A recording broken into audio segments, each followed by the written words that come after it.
Buenos días, hermanos. Quería empezar contándoles una historia que me pasó hace un mes atrás. Me encontré con un amigo que es ingeniero civil y estábamos hablando un poco acerca de edificaciones. Había una en particular que estábamos observando, que eran 3 torres. Era un edificio solo, pero eran 3 torres diferentes, unidas por puentes en los diferentes pisos. La primera, si mal no recuerdo, era en el piso 6. De ahí, cada 2 pisos venía un puente a una torre de más de 30 pisos.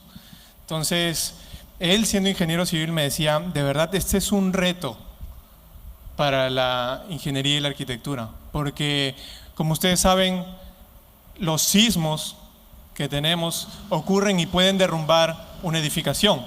Y si esa edificación no está bien cimentada, si esa edificación no está bien construida, y por más bonita que sea, si no tiene un verdadero fundamento, entonces puede derrumbarse, ¿no?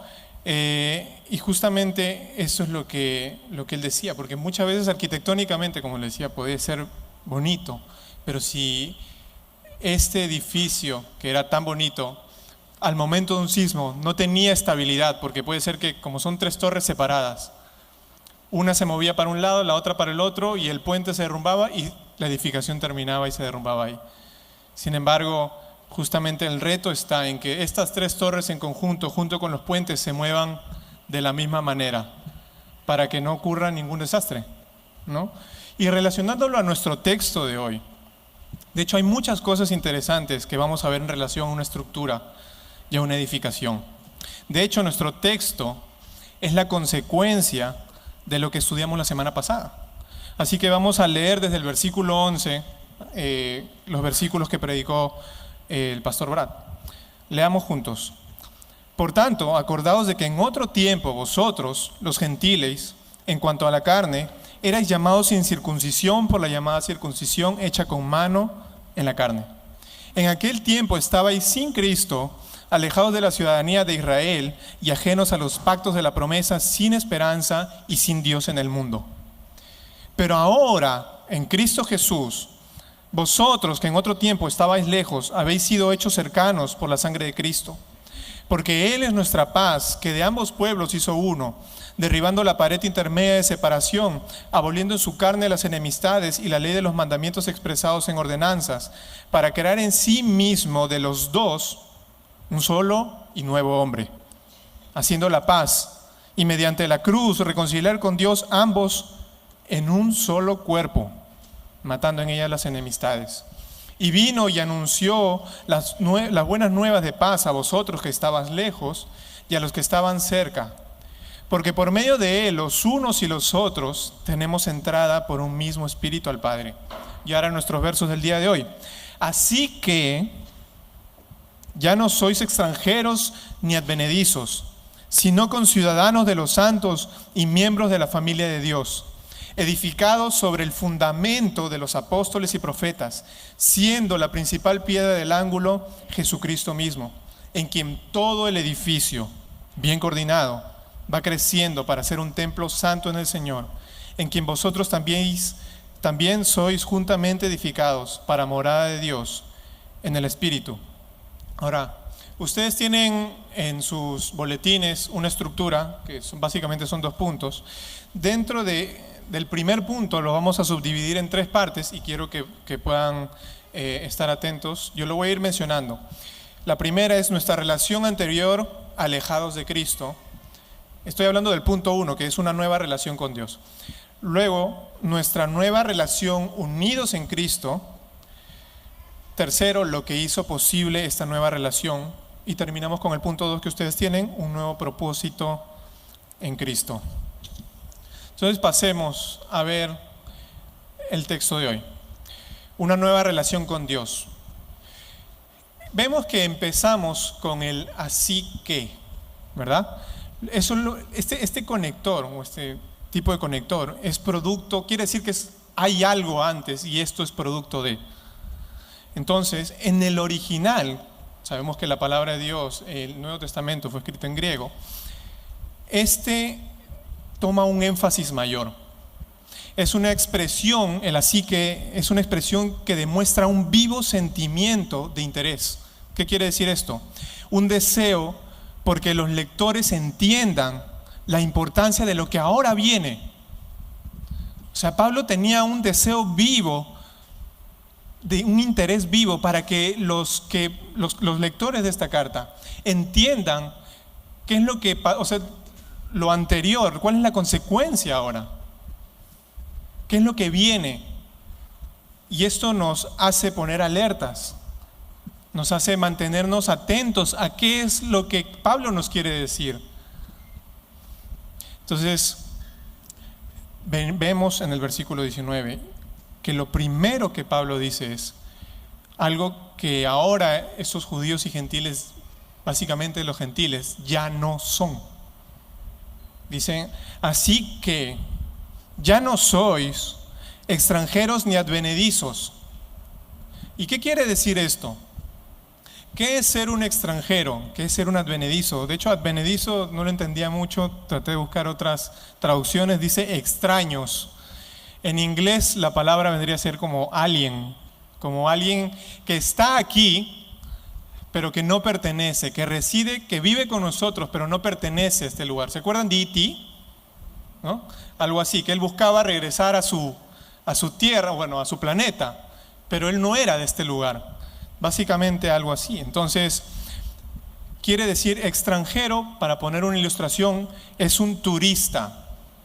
Es una persona que viene aquí y está un momento y luego se va. Y un advenedizo o un extraño es alguien que puede ser como un residente con visa, ¿no? Entonces,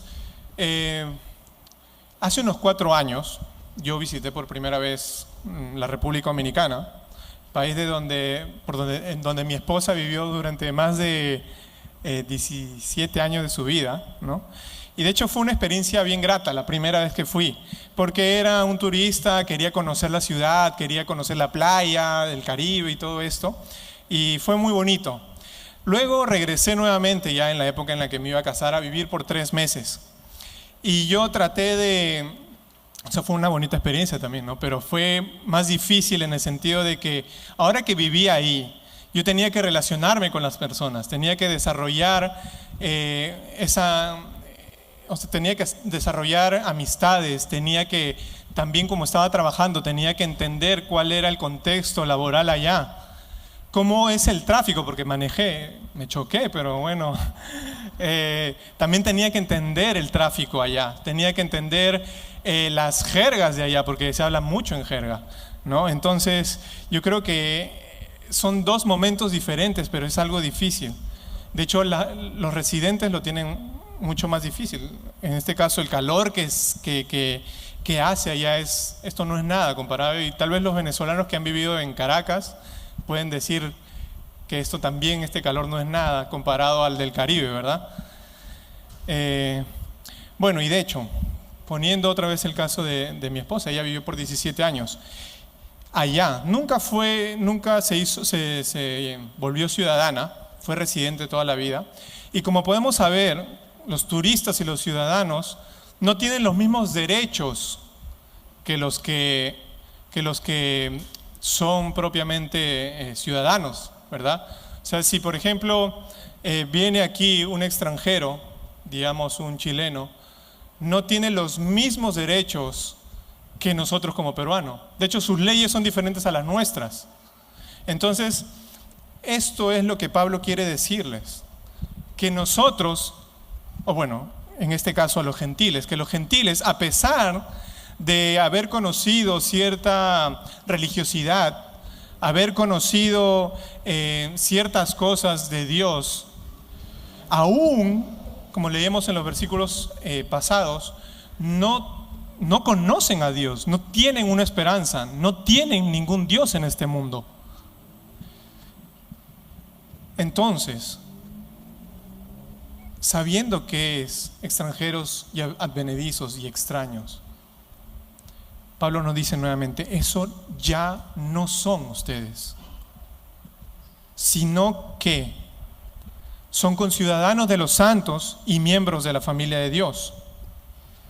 lo cual vendría a ser la parte positiva de este versículo, ¿no? Y lo interesante de esta afirmación, como le decía, es que al ser conciudadanos y miembros de una familia, tenemos el mismo derecho que las personas que ya son parte de él. Y ahora no podemos hacerlo de manera perfecta, porque nosotros, incluso si un extranjero viene y se nacionaliza, por más que tenga 50 años aquí, nunca va a ser exactamente igual como si fuera un peruano.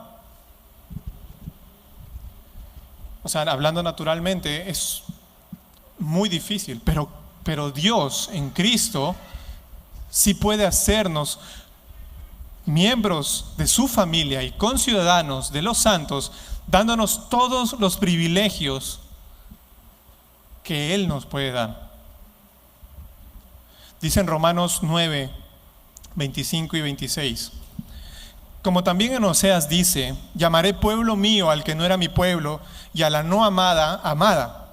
Y en el lugar donde se les dijo: vosotros sois pueblo mío, ahí serán llamados hijos del Dios viviente. Está hablando de los que no son parte del pueblo étnico judío, ni los que descienden necesariamente de Abraham. Porque ellos, sabemos, y Brad lo explicó la semana pasada, ellos creían que por ser descendientes étnicos de Abraham, merecían ser llamados hijos de Dios o pueblo de Dios. Sin embargo, no es así. Y cuando está hablando de los conciudadanos de los santos, no solamente está hablando, Pablo se refiere a los santos contemporáneos que estaban con estos miembros de Efesios, de la iglesia de Efesios, en ese tiempo. Ni tampoco a nosotros lo podríamos interpretar como que solo los santos, los que creen hoy en día, sino está hablando acerca de los santos que Dios redimió y salvó desde la eternidad. Todos los santos somos conciudadanos de todos ellos. La semana pasada, justamente pensando en estos versículos, un día abrí la ventana y me puse a observar una mañana cómo transcurría la vida de las personas. Y veía cómo algunos iban en bicicleta camino a estudiar, otros en carros, iban apresurados llegando a su trabajo, otros caminando para ir a comprar a la tienda, otros simplemente descansando del sol en un árbol bajo la sombra. Y me pregunté en ese momento, ¿qué es de la vida de estas personas? ¿Cuál es su esperanza? ¿Cuál es su fin en esta vida? ¿Para qué viven? Y mientras reflexionaba en esto, se me vino a la mente todo lo que hemos venido estudiando en Efesios. ¿Qué significa ser familia de Dios y conciudadano de los santos? Es que Él nos haya bendecido con toda bendición espiritual en Cristo. Es que Él nos haya escogido en Él. Es que Él nos haya predestinado, nos haya adoptado, nos haya hecho para alabanza de la gloria de su gracia, nos haya aceptado en el amado, nos haya redimido por su sangre, nos haya dado, nos ha hecho sobreabundar para con nosotros en toda sabiduría e inteligencia. Seguimos, nos selló en el Espíritu, nos dio conocimiento de Cristo, nos dio esperanza en Él, las riquezas de su gloria en la herencia de los santos, la supereminente grandeza de su poder. Nos llamó su iglesia, nos cambió nuestra voluntad, nuestros pensamientos, nuestra naturaleza. Nos revivió, nos dio vida cuando estábamos muertos en nuestros delitos y pecados. Nos resucitó junto con Cristo y nos hizo sentar en los lugares celestiales con Cristo. Nos demostró sus abundantes riquezas de su gracia.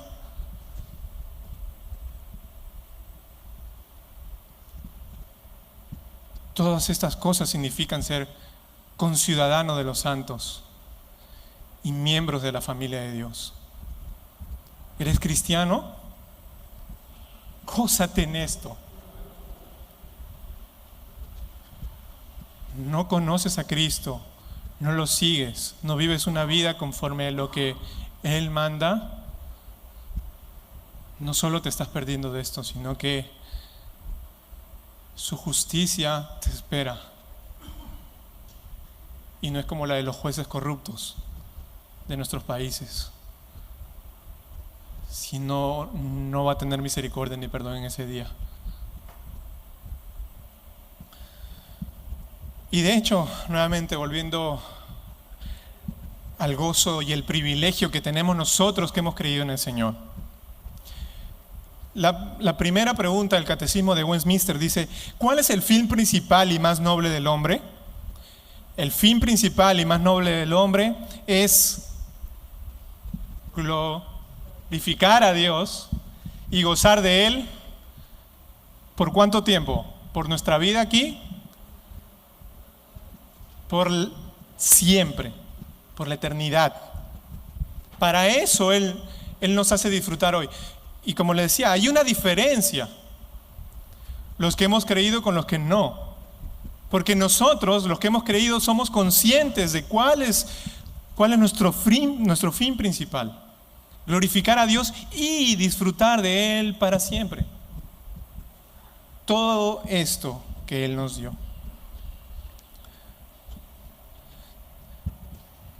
Entonces,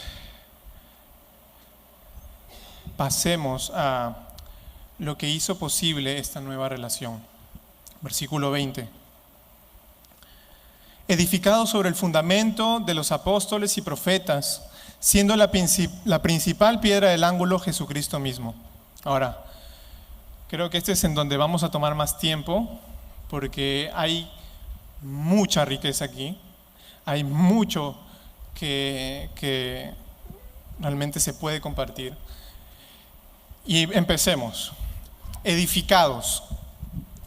Y aquí quiero tomar las palabras de un comentarista, ¿no?, que dice, es un poco técnico, pero traté de acomodarlo. Dice: en el griego, esta palabra se encuentra en el tiempo aoriosto pasivo participio, el cual expresa una idea temporal, indicando que los lectores de esta carta ya han sido edificados sobre el fundamento en el momento de su conversión.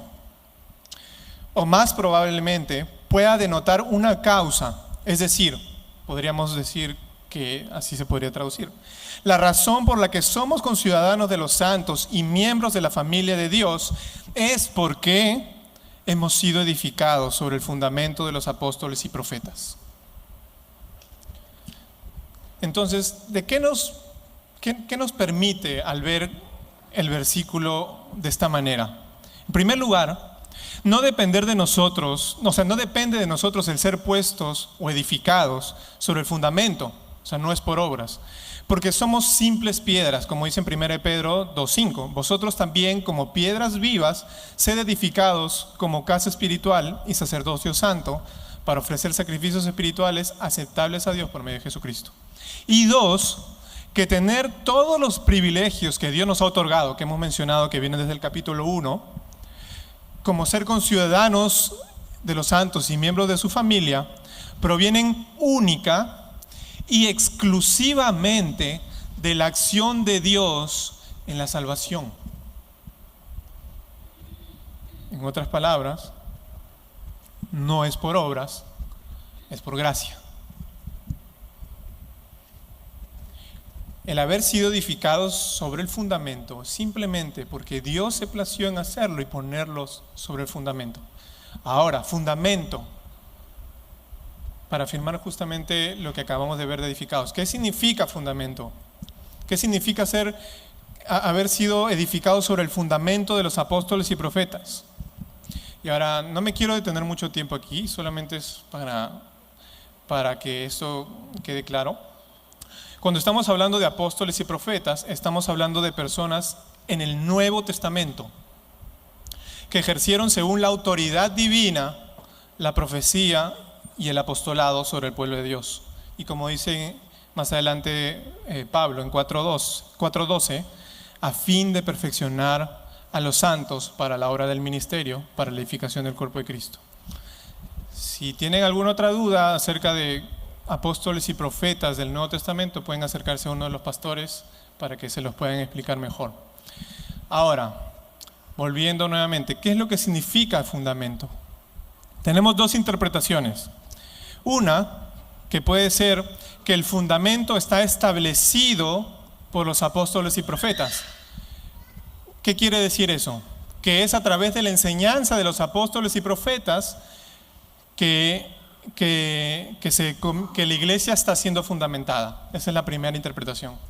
La segunda interpretación es que el fundamento es formado por los apóstoles y profetas. Ahora, en el castellano se parecen mucho.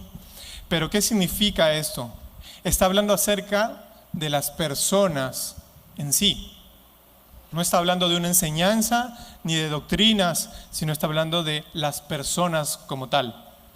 Ahora, esta segunda interpretación es la que más acogida tiene entre comentaristas y estudiosos. Y vamos a ver por qué. O sea, cómo es que guarda relación con lo que estamos viendo. De hecho, esta imagen que Pablo utiliza, que está usando aquí, es acerca de una edificación física, y es el único pasaje donde se habla de los creyentes como siendo edificados. O sea, como que los creyentes están siendo edificados. Y además, Apocalipsis 21:14 apoya esta interpretación, que dice: y el muro de la ciudad tenía 12 cimientos y sobre ella los 12 nombres de los apóstoles del Cordero. ¿No? Si quieren ahondar también un poquito más en esto, les doy un par de versículos que son los comparativos en 1 Corintios 3 del 10 al 11 y en Romanos 15, 20, ¿no? Entonces, seguimos. Ya sabemos que Dios mismo nos edificó y nos puso sobre el fundamento de los apóstoles y profetas, que eran ellos como personas. Y ahora viene la piedra angular. La piedra angular, tenemos una referencia de ella en Isaías 28:16.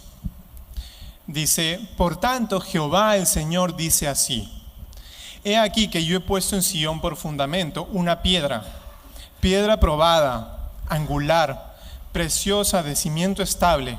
El que creyere no se apresure. Dios en Isaías aparentemente no está hablando de doctrinas o enseñanzas, sino de alguien que representa esta piedra angular. Y asimismo Pablo quiere enfatizar que Jesucristo mismo, su persona, es la piedra angular. Es la primera piedra que se puso sobre el fundamento para que toda la estructura tenga un sentido y una dirección, para que las demás piedras que iban a ser edificadas sobre ella tengan un estándar. La piedra angular era una piedra que era la primera en ponerse sobre una edificación. Era la que iba a marcar cómo la edificación iba a ser construida, cuáles iban a ser los ángulos, sobre las que iban a ser levantadas las paredes, tanto laterales como transversales. Entonces, esta piedra angular era de suma importancia para la edificación. Y es así mismo que esta piedra angular, la física, marcaba un estándar sobre las otras piedras. ¿Qué quiere decir? Que si otra piedra que era puesta sobre esta para comenzar a edificar se salía de la línea del cuadrante que marcaba, tenía que ser cortada y pulida. ¿Para qué? Para que haya un crecimiento de las paredes en un solo sentido y una dirección. En las palabras de un escritor antiguo dice: la piedra angular es la piedra de fundamento primario en cuanto al ángulo de la estructura, sobre la cual el arquitecto daría estándar a las paredes y a la estructura misma, lo que les acabo de decir. Entonces ahora dice: por lo tanto, es la piedra sobre la cual todas las demás piedras puestas sobre el fundamento y toda la estructura serían medidas. Así que el edificio de la nueva persona, estamos hablando de la iglesia, debe de ser en conformidad con la piedra angular, que es Jesús mismo. De hecho, el griego enfatiza de que Cristo es por quien todas las cosas serán medidas. Los apóstoles y profetas tuvieron que estar correctamente alineados con Cristo. Así todos los creyentes son edificados sobre el fundamento, haciendo de sus vidas medibles con Cristo. Esto lo dice Harold Hunter. Y vemos que tiene lógica y sentido cuando vemos más allá en Efesios, en el capítulo 4, en el verso 13, que dice: hasta que lleguemos a la unidad de la fe y del conocimiento del Hijo de Dios, a un varón perfecto, a la medida de la estatura de la plenitud ¿de quién? De Cristo. Y en 1 Juan 2:6 dice: el que dice que permanece en Él, hablando de Jesús, debe andar como Él anduvo. Entonces, englobemos las ideas.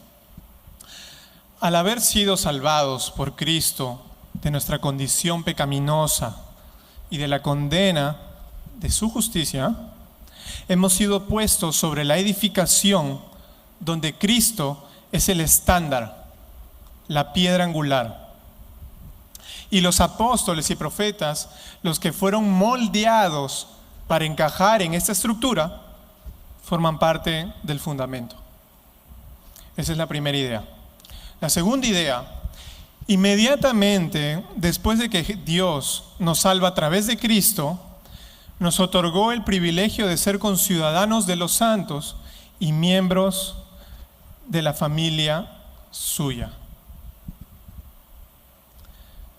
Vamos al punto 2, un nuevo propósito en Cristo. Entonces, ¿cuál es nuestro nuevo propósito en Cristo? Según lo que estos versos nos expresan, los que siguen ahora. Vamos a leer. En quien todo el edificio bien coordinado va creciendo para ser un templo santo en el Señor.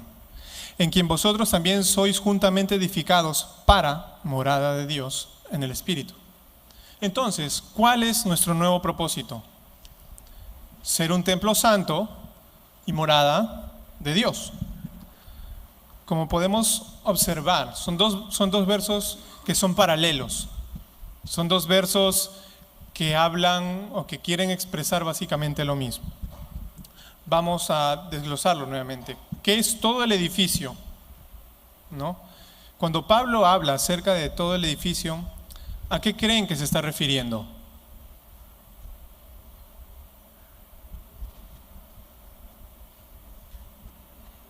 ¿Al templo construido? ¿No? ¿A quién? A la iglesia, ¿verdad? Cuando habla de todo el edificio, se refiere a la iglesia. No se trata de individuos de manera particular. No está hablando de tú, Claudio, como edificio. No está hablando de tú, Cristian, como edificio. No está hablando de tú, Renzo, como edificio. Está hablando de todo el edificio como una iglesia. Entonces Pablo nuevamente dice: no todos los edificios van creciendo juntos, todos los edificios van creciendo juntos para formar otro edificio complejo. Eso no es lo que está diciendo. Además, recordemos que esta carta está dirigida a una iglesia para hablar acerca del tema de la iglesia. Entonces, el punto luego de crecer bien coordinado es hacerlo por medio de la gracia de Dios. Ser edificados de manera perfecta unos con otros. Dios desea que tengamos profunda unidad para que el crecimiento corporal ocurra. Así que, si tú eres cristiano, no te quedes callado cuando estés pasando por una necesidad económica, material, emocional. Si estás estás con una depresión o estás pasando un momento difícil, no te quedes callado. Cuéntalo. Nos tienes a nosotros, a tus otros hermanos, que vamos a apoyarte, que vamos a estar contigo, que vamos a orar, que vamos a ver la manera de cómo hacerlo. Y del otro lado, nosotros que a veces no estamos pasando por dificultades, también procuremos hablar con los demás. edificarnos los unos a los otros, saber cuál es nuestro estándar y hacer como Él hizo, acercarnos a los demás, a los de necesidad. Mira un momento a la persona que tienes al lado.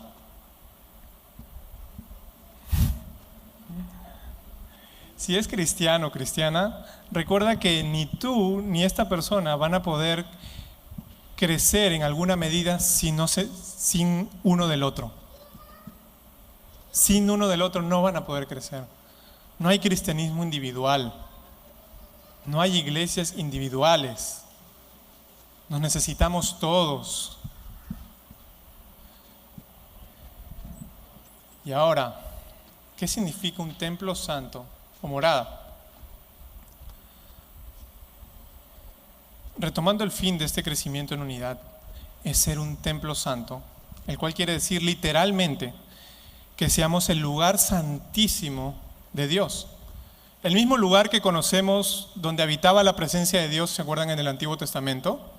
Donde solo el sumo sacerdote una vez al año podía entrar para el día de la expiación y que lo amarraban con una soga para ver si es que su cuerpo moría y lo jalaban, donde nadie más podía entrar. Dios nos dice que somos ese templo santo, que estamos siendo edificados para ser un templo santo, un lugar santísimo para Él. Una morada que está firmemente enraizada en Dios. ¿Y Dios qué es? Es santo. Entonces tú me preguntarás, pero Ronaldo, ¿acaso podemos llegar a ser más puros que este sumo sacerdote o que los apóstoles o que los profetas? Y si fuera así, ¿cómo podríamos ponerlo en práctica? Bueno, vamos a Hebreos 10. El versículo 1 dice, primero vamos a responder la primera pregunta. Porque la ley, teniendo la sombra de los bienes venideros, no la imagen misma de las cosas, nunca puede, por los mismos sacrificios que se ofrecen continuamente cada año, hacer perfectos a los que se acercan. Está hablando el sumo sacerdote. Verso 11. Y ciertamente todo sacerdote está día tras día ministrando y ofreciendo muchas veces los mismos sacrificios que nunca pueden quitar los pecados, pero Cristo, habiendo ofrecido una vez para siempre un solo sacrificio por los pecados, se ha sentado a la diestra de Dios. Versículo 14. Porque con una sola ofrenda hizo perfectos para siempre a los santificados. ¿Qué acabamos de hablar? ¿Quiénes son los santificados? ¿Quiénes son los santos? Los que hemos creído en Cristo, ¿verdad? Por la eternidad. Verso 19. Así que, hermanos, teniendo libertad para entrar en el lugar santísimo por la sangre de Jesucristo, por el camino nuevo y vivo que Él nos abrió a través del velo, esto es de su carne, y teniendo un gran sacerdote sobre la casa de Dios, acerquémonos con corazón sincero, en plena certidumbre de fe, purificados los corazones de mala conciencia y lavados los cuerpos con agua pura. Es en Cristo hemos sido hechos perfectos y tenemos libertad para entrar al lugar santísimo y podemos ser el lugar santísimo. Eso es en la verdad eterna de Dios. Pero por otro lado, respondiendo a la segunda pregunta que vendría a ser la práctica, quiero citar a Calvino. Solo es a través de conocer el Evangelio, el cual me habla de Cristo y su obra profundamente, es que hay una verdadera conversión y crecimiento. Por lo tanto, habla a la iglesia, mantengamos nuestro final a la vista, avancemos hacia nuestro objetivo, no nos entreguemos al orgullo, no cedamos a nuestras pasiones pecaminosas, esforcémonos constantemente para alcanzar un mayor grado de santidad. Esto es lo que, en palabras de Calvino, nos exhorta. No es simplemente ya soy cristiano y se acabó. Voy a vivir como quiera o voy a crecer yo solo. Nos necesitamos los unos de los otros. y necesitamos recordar en primer lugar la verdad eterna de Dios, que somos santos en Él, pero que cada día somos santificados y necesitamos mortificar nuestra carne. Entonces, en conclusión, solo quiero enfatizar el punto de hoy y dejarles con un pasaje. Es en nuestra unión en Cristo que hemos sido edificados sobre el edificio que es la iglesia, gozando de los privilegios de ser conciudadanos de los santos y miembros de la familia de Dios, y que a la vez estamos siendo edificados para ser un templo santo y morada de Dios. Todo esto no es de un cristianismo individual, sino uno grupal y corporativo. Quiero que pienses en esta figura. Todos los que hemos creído vamos a estar adorando al Señor por la eternidad. Vamos a ser tal como Él es. Todo será perfecto, pero desde hoy Él ya viene trabajando para que podamos disfrutar de Él mismo y darle gloria con nuestras vidas. Ese día que la edificación, que la estructura que el Señor está haciendo esté completa, verás a tu hermano, a tu hermana en Cristo perfecto. Aunque desde hoy podamos ir ejercitándonos hasta ese fin en Cristo Jesús, que es nuestra piedra angular y roca fiel. Y para terminar, quiero dejarles con Apocalipsis 21, ese cielo nuevo y esa tierra nueva. Dice: y vi un cielo nuevo y una tierra nueva, porque el primer cielo y la primera tierra pasaron. El mar ya no existía más. Y yo, Juan, vi la santa ciudad, la nueva Jerusalén, descender del cielo, de Dios, dispuesta como una esposa ataviada para su marido. Y oí una gran voz del cielo que decía: he aquí el tabernáculo de Dios con los hombres, y Él morará con ellos, y ellos serán su pueblo, y Dios mismo estará con ellos como su Dios. Versículo 22. Y no vi en ella templo, porque el Señor Dios Todopoderoso es el templo de ella y el Cordero. Vamos a orar. Señor, Tú eres el que nos está edificando desde el día que nos salvaste. Nos pusiste sobre el estándar de Cristo y nos moldeas y nos cortas y nos pules según Él. Gracias porque los mejores ejemplos fueron los apóstoles y profetas, y que al día de hoy seguimos imitándolos para crecer cada vez más y ser edificados en un templo santo, Señor. Sabemos que no merecemos absolutamente nada. Sabemos que no podemos vivir cristianismos individuales si no estamos sobre la roca fiel, sobre Cristo, la piedra angular, siendo edificados. Permítenos crecer cada día más en santidad. Permítenos cada día crecer más en el conocimiento de Dios. Permítenos crecer cada día más moldeándonos los unos a los otros en una unidad perfecta que solamente puede traer Cristo y nosotros, Señor. Gracias por unirnos a Él. Gracias porque ahora nos ves santos y sin mancha. Gracias porque Tú eres nuestro Dios santo y glorioso. Amén.